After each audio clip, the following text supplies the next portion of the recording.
ওদেরকে খেতে দেওয়া যাবে না, যাই বলো, আমি শুধু বলছি না দেবো না, সবাই জানে আমি দিচ্ছি না।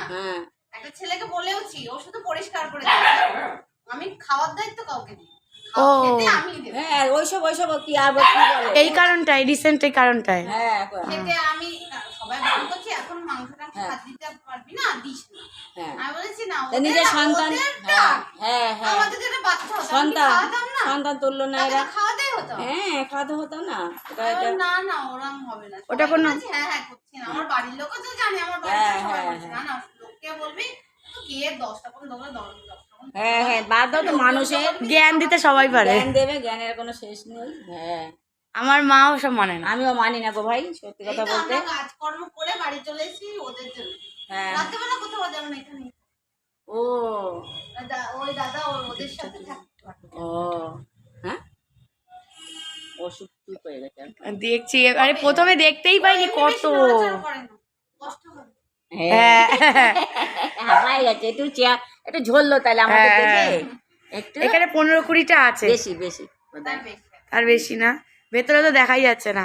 আগের বার এসে সবাইকে আদর করেছিলাম, পার্টিশন ছিল না, আমার খুব ভালো লাগে। আমরা চাকদা রেখে আর বলো না সেই কি অবস্থা। আমি এই যে সামনে দিদির সামনেটা করেছিলাম তো চাকদাতে, হঠাৎ করে আমি তখন দার্জিলিং এ গেছিলাম, এদিকে আওয়াজ পাচ্ছি ওদের, বলে আমি বাজারে রয়েছি, তারপরে ক্যাপাসিটি করে তারপরে আমাকে দেখাচ্ছে ছোট্ট একটা খাঁচার মধ্যে, আমার আলু তো লম্বা, মোটা না হোক লম্বা, সেই ছোট্ট খাঁচার মধ্যে, তার মধ্যে সেই বাড়ি কিন্তু ঝকঝক, মানে বাইরে দিয়ে দেখে, কিন্তু ওদের যে একটা রাখার পরিবেশ সেটা নেই।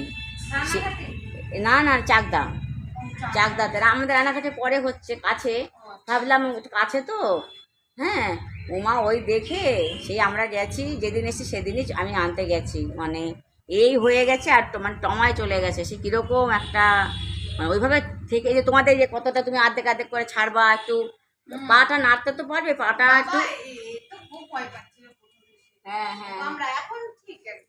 না আমাদেরও কামড়ানো নেই,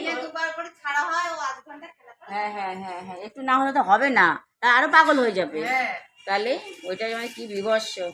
তো আমাদের সুবিধাই হতো, এত দূর আসা, অনেকটা দূর, তাও হলেও বাবা শান্তিতে আমরা থাকতে পারবো। কত বিগেলই বেশি। ঠিক আছে বাবু, তোমরা ভালো থেকো, আবার দেখা হবে, আমরা যাই, সুস্থভাবে থাকো, আমরা আবার আসছি, আবার আসবো।